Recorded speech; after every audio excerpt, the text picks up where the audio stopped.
Joe Pisapia back with another waiver wire video on Fantasy Pros MLB. If you haven't already, subscribe to Fantasy Pros MLB. It's the least you can do. Actually, it's the most you can do to help yourself with the rest of your fantasy baseball season. And I've got some names to add in Week 14. We're getting closer to the All-Star break, but we're really at the halfway point, so it's time to push on. It's time to get tough. It's time to hit the waiver wire and hit it hard.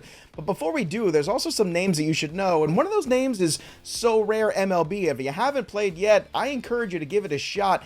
Go sign up today for free, fantasypros.com/collect. It's free, it's fantasy, it's digital cards. You create your team and then you challenge other people and you can win fabulous fun things. So go give it a shot. Again, if you love fantasy baseball and you love cards, well, this is a perfect thing because these are digital cards and your mom won't throw them out in that shoebox. You've been keeping them in your closet. Also, you can join our league for free, fantasypros.com/leadingoffleague when you have your So Rare MLB account. So give it a try. Now it's time to get back to the names on our list for the waiver wire for Week 14 in Major League Baseball. All right, the first guy to add this week in Week 14 is Gavin Williams, starting pitcher of the Cleveland Guardians. Now, typically speaking, I like to work with the players who are probably around 50% rostered, and Gavin Williams is already up to 76%, but this is kind of your last chance to search the waiver wire, or if you're looking in your shallow leagues, you should probably add this kid anyway, because Gavin Williams is arguably the best of the group in this Cleveland Guardians system. Now, we've already seen Tanner Bybee, and we've seen some of the youth come up and have some success. If you look at what the kid did this year between AA and AAA, it's been pretty impressive. Over 60 innings, he had a 2.39 ERA. He had a whopping 81 strikeouts to just 24 walks and a .98 whip. That's pretty good. Whenever you have a strikeout rate of 12.1 K per 9, that's something that I want on my fantasy team. And like most young pitchers, there's going to be some ups and downs. So make sure you have a little bit of patience with the kids and this kid, Gavin Williams, because if you do exhibit some patience, especially now that Tristan McKenzie injury is going to take him out of action for a while, Williams has a chance to stick around in this rotation for longer than you think. So add him if he's still floating around the waiver wire right now before it's 100% rostered. Next on our list is another big-time prospect, another one from the Orioles system, though. It's Jordan Westburg, infielder for Baltimore, and he is already rostered in 52% of leagues. Now, most of that 50% is probably the dynasty market, but this is another prospect that is for real. If you look at the 2023 numbers that he's posted so far, in AAA this year, he's got a pretty good slash of 295, 372, 567 with a 939 OPS. He's also got 18 homers already on the season with 54 RBI, so Baltimore brought him up.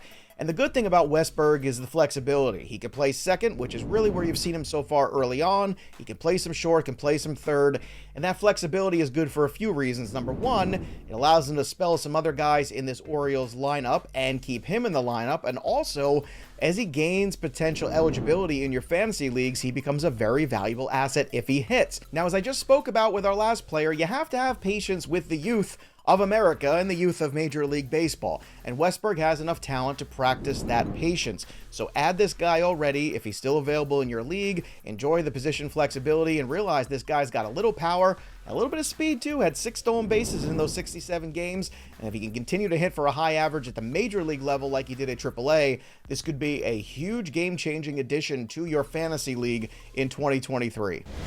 Next on our list this week is Michael Garcia, shortstop for the Kansas City Royals, rostered in 32% of leagues. It has been a rough season for the Kansas City Royals. Not a whole lot to write home about, but kind of the one bright spot very quietly has been Michael Garcia. If you look up over his first 45 games with the Kansas City Royals, you'll find a 280 batting average, and you'll also find 11 steals. Now, I'm not saying this kid's going to hit for power, because that's not really his bag. The highest home run total he had was in 2022, where he hit 11 homers between AA and AAA. So that's not what we're looking for. We're looking for batting average, we're looking for contact skills, and we're looking for a little bit of speed. And if Michael Garcia can continue to give us those things, he can be a useful add. And don't look now, but Garcia is on a bit of a hot streak. Over his last 8 games, he's slashing 387, 424, 516 with 4 ribbies, 7 runs, and 5 of those stolen bases that we covet so much in those roto formats. So if he's available, especially in head-to-head roto leagues,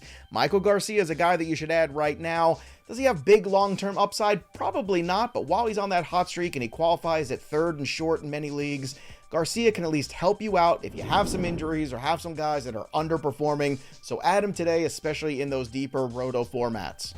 Next on our list is Reds outfielder TJ Friedl, rostered, if you can believe it, and still just 37% of leagues. What is going on here? TJ Friedl hits at the top of a lineup that is pretty red hot right now. See what I did there? Dad jokes. He plays for the Reds, red hot. I'll see myself out. TJ Friedl has 4 homers in 56 games, but it's really the 12 steals and the .309 batting average that really has me excited about Friedl. Also, he hits at the top of this lineup, and that's important because that's an opportunity to score more runs. He has 26 runs scored, and although he missed some time with an injury early this year, he's on pace to play 114 games, have 8 home runs, 24 steals, and hit .310. That's a pretty good player last time I checked. The slugging percentage is pretty good too. He's in that 460 range, but the OBP is what I'm after here. 378. If you're playing in OBP leagues, I don't know how this guy could possibly be floating around the waiver wire, but if he is, add him right now. I understand the Reds get real flexible sometimes with the players in and out of the lineup, but TJ Friedl has done enough so far, and he's hit 300 long enough so far over 56 games for me to be impressed, and you should be impressed too. So add TJ Friedl to your rosters in Week 14. Let's keep things going here with Emmett Sheehan, starting pitcher of the Los Angeles Dodgers, rostered in just 26% of leagues right now. That's too little. I understand Emmett Sheehan's going to have some limitations, and he might not be in the rotation very long, but Emmett Sheehan is one talented fella. Over 10 starts this year at AA, he had an incredible 1.86 ERA, a .88 whip, and he had 88 strikeouts to just 23 walks. That is a 14.9 K per 9 and almost a 4-to-1 strikeout to walk ratio. He was leading the minor leagues in strikeouts before his call-up, and everybody thought that call-up would be to AAA, but instead it went right to the Dodger rotation. And what did he do in his first start? Well, he threw 6 no-hit innings.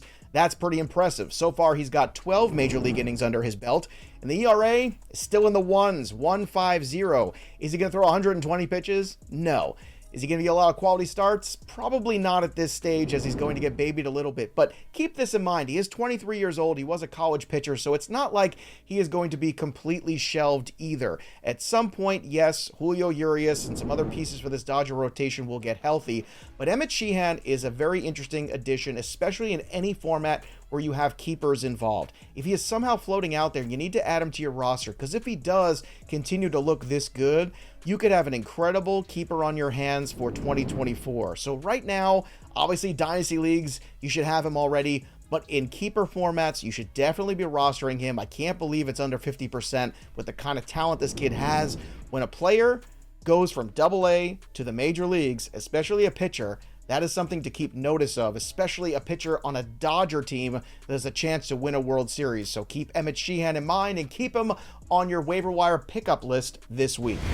And last but not least, in that never-ending search for saves, Scott McGough, relief pitcher for the Arizona Diamondbacks, rostered in 50% of leagues. With 3 saves over a 5-day span, Scott McGough seems like he is the closer of the Diamondbacks, and that has been a tricky situation. Is that a nice political way to put it? Okay, a tricky situation. So far on the year, he's been pretty impressive. Over 41 innings, he got a .88 whip, a 2.42 ERA, 49 strikeouts, 14 walks, and has given up just 22 hits. So McGough has been tough to square up. He's a right-hander, and typically that's what you're looking for too as the closer. Most teams don't like to go with the lefties there. And right now, the Arizona Diamondbacks don't have a better option. So even in the short term for the next few weeks before the trade deadline, McGough might get enough saves to at least help you in those season-long roto formats where as many saves as you can get is what you need, or in those head-to-head roto leagues where you're just trying to get by every single week. McGough can help you there. Is he going to be the closer on August 1st? The Diamondbacks are still competitive. He might not be. They could go out there and make another move, but regardless, you have to play it safe right now, and it seems like McGough is the way to do that. If you're looking for saves on your roster, he's at the very least a short-term option, and we all know once that trade deadline hits, more closers will become anointed, but we can't wait that long. We need saves now, so add this guy to your list for Week 14. There you have it. Those are the names on the list. I want you to drop your names that you're adding on the waiver wire right down below in this YouTube comment section, because I love to hear from you. I love to hear from the people. So tell me the names you're adding to the waiver wire, and I also would love you to click that little bell till it goes ding for notifications right here on our YouTube channel. Go play some So Rare MLB. It's free. Sign up today at fantasypros.com/collect and give it a try. I guarantee you'll have a good time. And you like having good times. Come on, don't pretend like you don't. So go out there, add these players, have some fun, and keep kicking butt in your fantasy leagues. That'll do it for me, Joey P. We'll see you next time, kids.